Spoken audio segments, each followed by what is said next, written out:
आज Doubtnut app download करें। Doubtnut पर अपने सभी गणित, रसायन विज्ञान, भौतिक विज्ञान और जीव विज्ञान के डाउट्स का करो सफाया। बस प्रश्न की फोटो खींचो, एक ही प्रश्न को क्रॉप करो और तुरंत वीडियो सोल्यूशन पाओ। अभी डाउनलोड करें।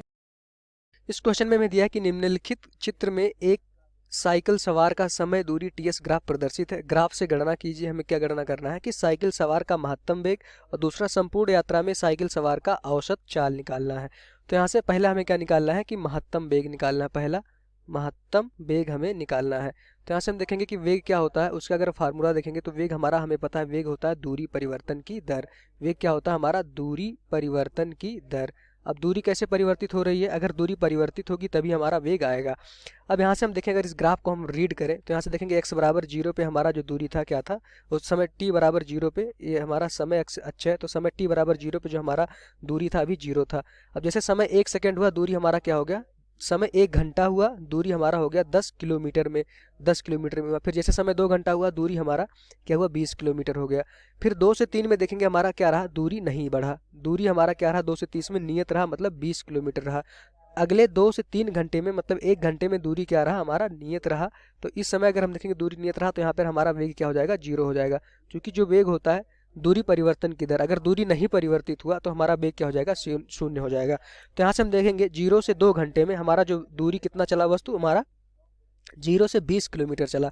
तो देखेंगे 0 से 2 घंटे में, 0 से 2 घंटे में वस्तु के द्वारा चली गई दूरी क्या थी? हमारी 20 किलोमीटर थी। तो मतलब कि 0 से 2 घंटे में हमारा वस्तु का वेग क्या हुआ? आएगा। चूंकि इसमें दूरी क्या हुआ? परिवर्तित हुआ। पहले देखेंगे 0 समय में जब हमारा 0 था तो वस्तु विरामावस्था में थी। जब 1 घंटा हुआ तो वस्तु 10 किलोमीटर चली। अगले 1 घंटे में वस्तु क्या हुई? फिर 10 किलोमीटर चली। तो 0 से 2 घंटे में वस्तु ने 20 किलोमीटर की दूरी तय किया। फिर अगले 2 से 3 घंटे में वस्तु ने क्या किया? नहीं चला, उसकी दूरी क्या रही? नियत रही, मतलब वस्तु क्या थी? रुकी थी। तो उस समय उसका वेग क्या हो गया? शून्य हो गया। फिर देखेंगे अगले तीसरे घंटे से वस्तु जो है हमारे 5वें घंटे तक फिर 20 से 35 किलोमीटर चली। 20 से 35 किलोमीटर मतलब ये हमारा, ये देखेंगे तो हमारा क्या हो जाएगा? ये 35 किलोमीटर की दूरी चली। तो अगले 3 से 5 घंटे में, अगले 2 घंटे में वस्तु ने कितना किलोमीटर की दूरी तय की? वस्तु ने अगले 2 घंटे में देखेंगे 3 से 5 में वस्तु ने हमारी 15 किलोमीटर की दूरी तय की। तो पहले हमें बताना था साइकिल सवार का महत्तम वेग। महत्तम वेग मतलब कि अधिकतम वेग। तो v मैक्सिमम अगर हम देखेंगे तो यहाँ से इस ग्राफ को हम 3 बार तोड़ देते हैं। एक बार हम तोड़ेंगे 0 से 2 सेकंड में। यहाँ से क्या किया? पहले हम 0 से 2 सेकंड की बात करेंगे, घंटे की बात करेंगे। उसके बाद फिर हम बात करेंगे 0 से 2 घंटा, फिर 2 से 3 घंटा, 2 से 3 घंटे की बात करेंगे। फिर हम करेंगे 3 से 5 घंटे की, 3 से 5 घंटे की। तो यहाँ से जो हम वेग निकालेंगे 0 से 2 घंटे में जो वेग होगा, दूरी परिवर्तन, दूरी कितने परिवर्तित हुआ? 20 माइनस 0। चूंकि पहले दूरी क्या था? 0 था, अब क्या हो गया? 20 हो गया। तो 20 माइनस 0, दूरी परिवर्तन आ गया dx अपॉन dt। समय में देखेंगे समय 0 था, अब कितना हो गया? अभी हम 0 से 2 घंटे वाली बात करें तो समय क्या हो गया हमारा? 2 माइनस 0। तो यहाँ से अगर हम वेग देखेंगे तो हमारा आ गया 20/2। क्या आ गया? 10 किलोमीटर प्रति घंटा। चूंकि हमारा जो समय दिया किस में दिया? घंटे में दिया है। तो यहाँ से हमने देखा 0 से 2 घंटे में जो हमारा वेग था वस्तु का क्या आया? 10 किलोमीटर प्रति घंटा। अगले 2 से 3 में देखेंगे, 2 से 3 में अगर हम देखें तो इस समय अंतराल में हम देखेंगे कि हमारा जो वेग रहेगा वो शून्य हो जाएगा। शून्य इसलिए हो जाएगा क्योंकि देखेंगे दूरी में परिवर्तन नहीं हुआ। दूरी में क्या था? पहले 20 था, दूसरे घंटे पे दूरी क्या थी? 20 थी। अगले तीसरे घंटे पर भी दूरी हमारी क्या है? 20 है। यहाँ पे देखेंगे जो 20 लिखा हुआ है। तो 20 माइनस 20 अपॉन में समय परिवर्तन क्या आ रहा? 1 घंटे का। तो ऐसे देखेंगे जो हमारा वेग आ जाएगा शून्य आ जाएगा। हमेशा याद रखिएगा अगर दूरी परिवर्तन नहीं होगा तो हमारा वेग क्या हो जाएगा? शून्य हो जाएगा। अब क्वेश्चन में हम देखेंगे तीसरे से 5वें घंटे में, इस तीसरे और 5वें घंटे के बीच हम देखेंगे तीसरे और 5वें घंटे में। तीसरे घंटे पे हमारा जो दूरी था क्या था? 20 था। तो ऐसे देखेंगे हमारा, ये देखेंगे तीसरे घंटे में हमारा दूरी था 20 था और 5वें घंटे पे दूरी हमारी क्या थी? 35 थी। तो यहाँ से देखेंगे दूरी में परिवर्तन क्या हो जाएगा? यहाँ से देखेंगे दूरी में परिवर्तन 35 माइनस 20 अपॉन समय में परिवर्तन। तीसरे घंटे से 5 घंटे मतलब 2 घंटे का समय था, तो 2 घंटे में समय में परिवर्तन क्या आया? 2 घंटा आया। तो यहाँ से हम दूरी देखेंगे तो 35 माइनस 20 क्या आ जाएगा? 15/2। तो यहाँ से देखेंगे जो हमारा वेग आ जाएगा उसकी वैल्यू क्या आ जाएगी?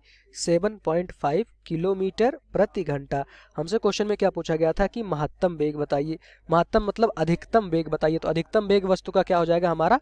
अधिकतम वेग हमारा ये हो जाएगा 10 किलोमीटर प्रति घंटा। और कितने समय में आया होगा ये? 0 से 2 घंटे में हमारा जो वस्तु चली थी 10 किलोमीटर प्रति घंटे की रफ्तार से चली होगी। तो महत्तम वेग क्या हो जाएगा हमारा? महत्तम वेग का आंसर, महत्तम वेग क्या हो जाएगा हमारा? 10 किलोमीटर प्रति घंटा।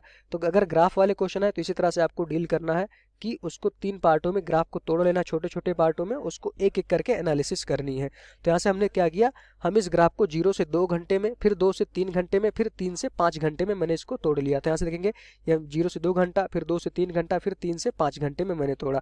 अब 3 से 5 घंटे में देखेंगे, तीसरे घंटे में वस्तु का जो दूरी थी 20 थी, और 5वें घंटे में वस्तु क्या हुई 35 पे पहुंच गई, उसकी दूरी क्या होगी 35। तो दूरी में परिवर्तन 35 माइनस 20/2, तो जो हमारा वेग आया क्या आया 7.5 किलोमीटर प्रति घंटा।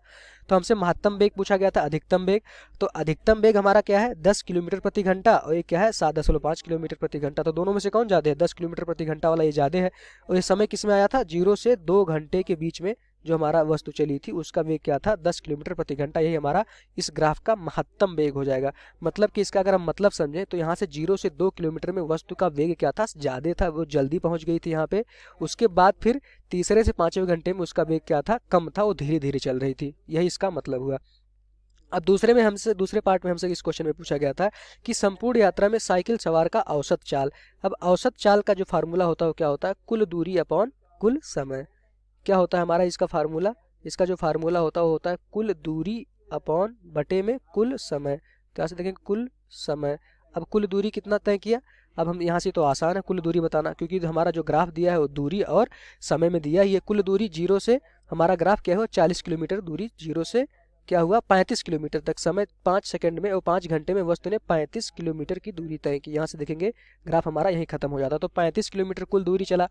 कुल समय कितना लगा, 0 से 5 घंटे में वस्तु ने 35 किलोमीटर की दूरी चली। तो यहाँ से देखेंगे 35 किलोमीटर क्या था हमारी कुल दूरी थी, चली गई, और कुल समय कितना लगा था 5 घंटा लगा था। तो यहाँ से देखेंगे हावर मतलब घंटा, तो 35/5 क्या हो जाएगा हमारा 7 पचे 5 सते 35, तो हो जाएगा 7 किलोमीटर जो हमारा वस्तु की चाल थी प्रति घंटा। तो यहाँ से हम देखेंगे जो वस्तु की चाल थी, औसत चाल क्या थी 7 किलोमीटर प्रति घंटा। ये हमारा क्या हो जाएगा आंसर हो जाएगा औसत चाल का। औसत चाल मतलब कि औसत चाल उससे हम कितने चाल से पूरे औसत उसका रहा होगा कि वो वस्तु हमारा 35 किलोमीटर 5 घंटे में चली होगी, तो उसकी औसत चाल क्या हो जाएगी हमारा 7 किलोमीटर प्रति घंटा। चूंकि उसने क्या किया 35 किलोमीटर की दूरी चली कितने घंटे में 5 घंटे में, तो औसत चाल क्या हो जाएगा 7/35। तो यहाँ से हमारा क्या आ जाएगा 7 किलोमीटर प्रति घंटा। ये हमारा क्या हो जाएगा दूसरे पार्ट का आंसर हो जाएगा। और पहले पार्ट का आंसर क्या था हमारा 10 किलोमीटर महत्तम वेग, ये हमारा पहले पार्ट का आंसर था। यही इस क्वेश्चन का आंसर हो जाएगा। Thank you. कक्षा 6ठी से 12वीं से लेकर नीट, IIT, JEE वो एडवांस के लेवल तक 1 करोड़ से ज्यादा छात्रों का भरोसा। आज ही डाउनलोड करें डाउटनेट ऐप या व्हाट्सएप करें अपने सारे डाउट्स 8400 400 400 पर।